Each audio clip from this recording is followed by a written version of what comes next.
¿Qué tal? Buenas noches. Sean bienvenidos a nuestro programa Química News, programa en el cual les estaremos platicando y informando acerca de temas de química de importancia y relevancia para que ustedes se mantengan al día y sobre todo informados de todo lo que acontece con la química. Para empezar, vamos con unos reportajes que nos tienen preparados hasta el otro lado del estudio. Vamos a verlos. Les voy a presentar un reportaje acerca de las estructuras de Lewis. Para empezar, vamos a informarnos un poco acerca de la vida de este gran físico que nació el 25 de octubre de 1875 y fue reconocido por sus múltiples trabajos en la física y en la química, como las denominadas estructuras de Lewis, y también fue el que desarrolló y empleó el concepto de enlace covalente y acuñó el término de fotón. En la estructura de Lewis se nos plantea por qué los átomos se enlazan. Básicamente es la naturaleza para que los átomos buscan una estructura más fuerte y más estable. Entre los tipos de enlace podemos encontrar el enlace covalente. Como ya bien sabemos, el enlace covalente solo se presenta entre dos no metales, por lo cual dentro de este enlace los elementos no metálicos comparten electrones. Para completar esta teoría, tendremos que hablar acerca del octeto electrónico. La regla del octeto electrónico nos dice que la tendencia de los átomos para completar su nivel energético tiende a 8 electrones para alcanzar su estabilidad. Para comprender mejor la regla del octeto, es necesario tener conocimiento de los electrones de valencia de cada átomo. Estos son muy fáciles de encontrar, ya que se encuentran en la parte derecha de la tabla periódica. Aquí encontraremos los elementos no metales. A partir del número 13, los elementos tienen 3 electrones de valencia: 14, 4, 15, 5, 16, 6, 17, 7, 18, 8. Cuando los elementos tienen 8 electrones, el elemento es estable. Para realizar la estructura de Lewis, primero tenemos que sumar los electrones de valencia de los átomos. Después, calcular el número de electrones para que todos los átomos completen el octeto electrónico. Los electrones restantes formarán el enlace. A continuación, realizamos el esquema de la molécula con su respectiva notación. Ok, ahora vamos a presentarles otro pequeño reportaje acerca de la electronegatividad. ¿Sí?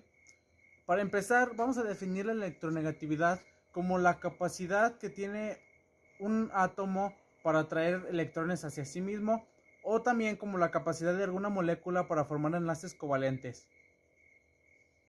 La electronegatividad en los grupos de la tabla periódica está directamente ligada al radio atómico. Este va disminuyendo de arriba hacia abajo. Por consiguiente, la electronegatividad es inversa, o sea, va aumentando de abajo hacia arriba.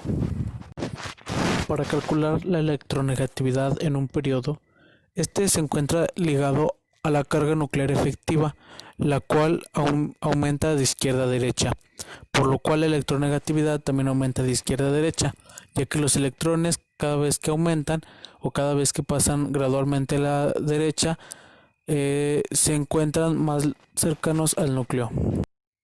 Perfecto. Continuando con nuestro noticiero del día de hoy, vamos a enlazarnos hasta el país extranjero Estados Unidos, en el cual se encuentra nuestro compañero Fernando en el estado de California y nos va a presentar un reportaje que nos preparó desde mucho tiempo. Es un reportaje bastante complejo, habla acerca de la geometría molecular y estuvieron ya viendo avances en la semana y vamos a terminar de ver este reportaje súper interesante. Vamos contigo, Fernando. Los pares de electrones se repelen entre sí, tanto si están en enlaces químicos como si no están compartidos. Se disponen alrededor del átomo con orientación que minimicen sus reproducciones. La geometría de los grupos de electrones, que es lo que está presentando en pantalla a continuación. Como tenemos a continuación en la imagen, es la geometría molecular, que es la distribución geométrica de los núcleos atómicos. Y la geometría de grupos de electrones, la distribución geométrica de los grupos de los electrones.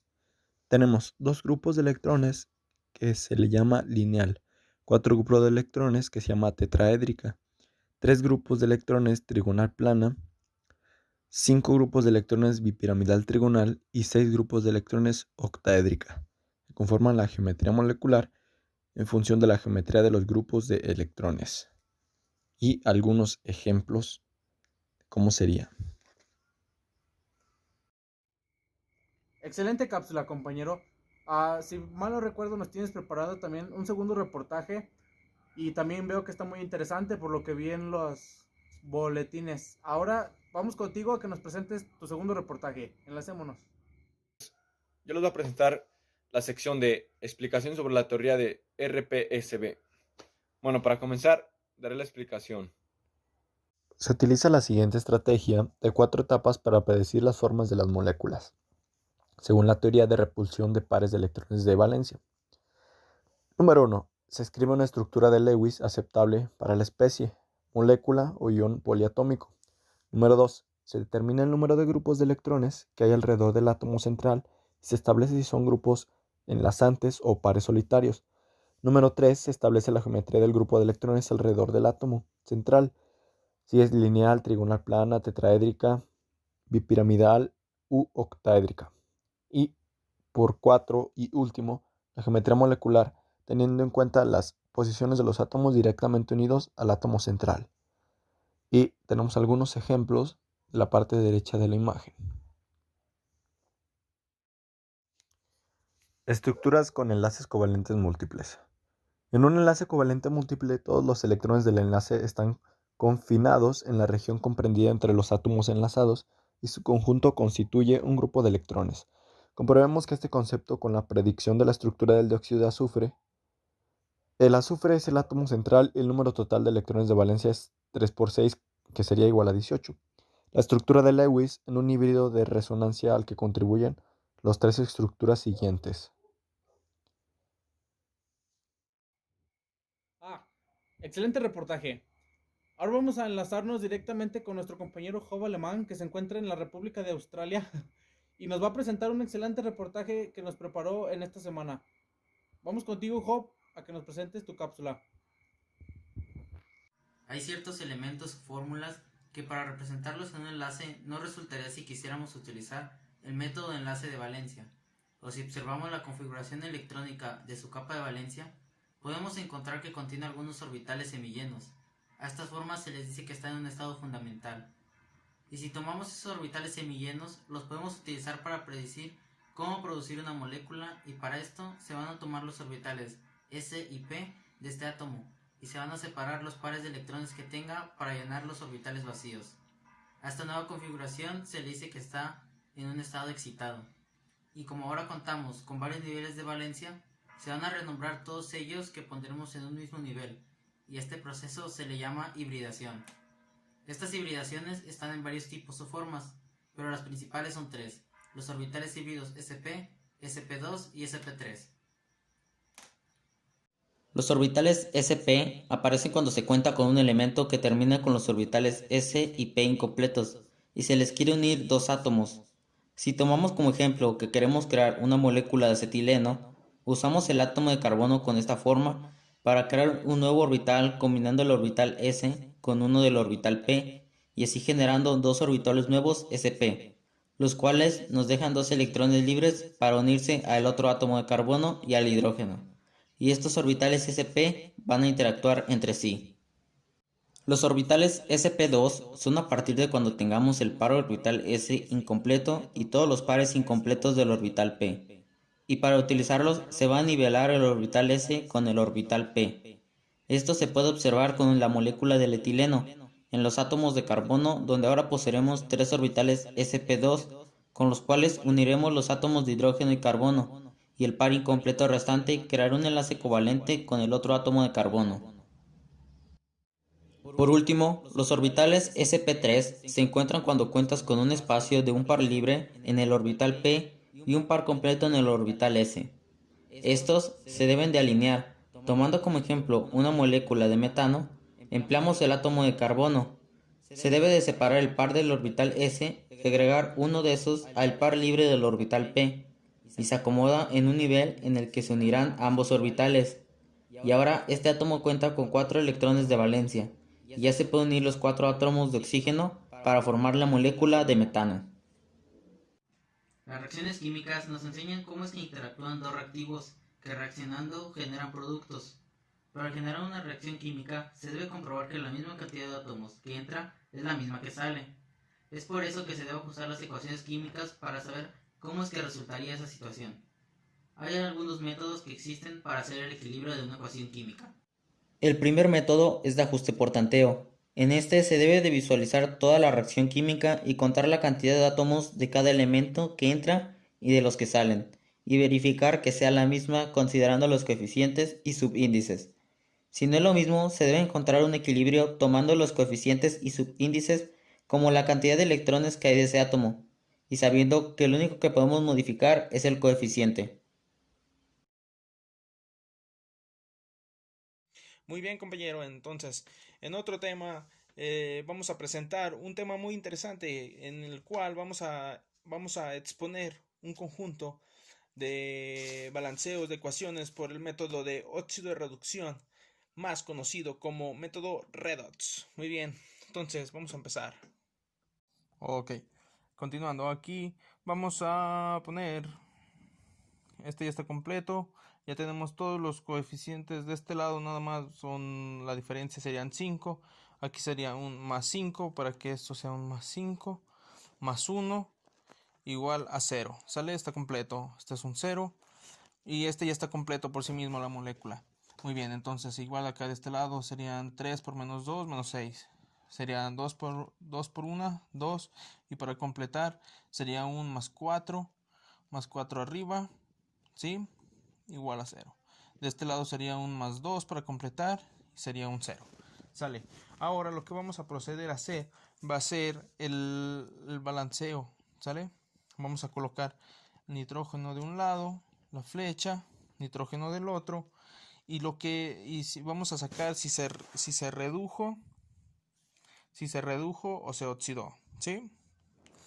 De este lado teníamos el nitrógeno de más 5, cayó a más 2, ¿sí? Ok. Y de este otro lado el elemento era el estaño, que estaba de 0, y este ganó electrones a más 4, ¿sí? La diferencia de este son 3 y la diferencia de este son 4, ¿sale? Siempre lo que se va a hacer aquí va a ser, si pierde electrones, significa que reduce. Y si gana electrones, significa que se oxida. Muy bien. Hasta ahí vamos muy bien. Ok, entonces, para la siguiente parte, vamos a volver a colocarlos, ¿sale? Vamos a tener en cuenta estos números que hemos sacado, la oxidación y lo que se reduce. Muy bien, los volvemos a poner, ya sin los coeficientes aquí arriba. Y el estaño. Y se intercambian. El estaño se convierte en 3. Le ponemos el 3 para los coeficientes. Y 4 se intercambian, este hacia arriba y este hacia abajo. Muy bien. 4 para los nitrógenos. ¿Sale? Ok. Entonces vamos a pasar a volver a escribir la ecuación, perdón. ¿Qué sería? HNO.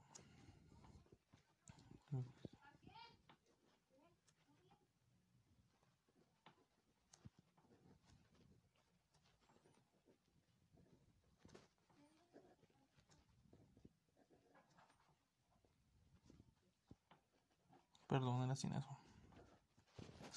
Ok. Y ahora vamos a poner los coeficientes que se le asignaron. 4 en donde van los nitrógenos. Y de este lado también tenemos un nitrógeno. Y 3 en donde están los estaños. ¿Sí? Ok. Lo que vamos a empezar a hacer va a ser la sumatoria de... Aquí me faltó un 3. Y todo lo demás está completo. Ok. Vamos a pasar a hacer la sumatoria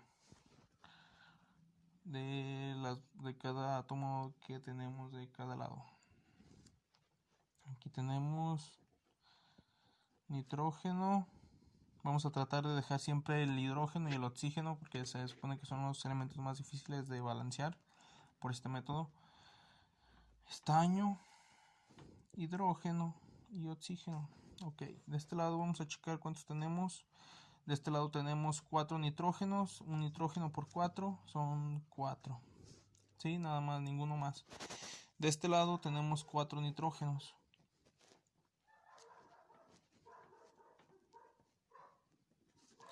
Ahora el estaño. Tenemos una molécula de estaño, un átomo de estaño, perdón, por 3, son 3 estaños. De este lado tenemos el estaño, un solo átomo de estaño por 3. 3. Muy bien, hasta ahí vamos muy bien. Siguen los elementos que se pueden llamar los más difíciles. Ok. De este lado tenemos hidrógenos, vamos a contarlos. Son un átomo por 4, en 4. Más 2 que tenemos aquí en la molécula de agua, son 6. De este lado, 3 por 2 son 6. ¿Sí? Y no tenemos ningún otro hidrógeno. Muy bien, hasta ahí vamos muy bien. Hidrógeno, oxígenos, disculpen. Tenemos 3 átomos. 3 por 4 son 12. Más 1, 13. Ok. Vamos a ver si esto nos sale a la primera. 3 por 3, 9. Más 1 por 4, 4. 9 más 4, 13. Muy bien. Entonces, volviendo a pasar, ya completa bien nuestra ecuación química, sería de esta manera.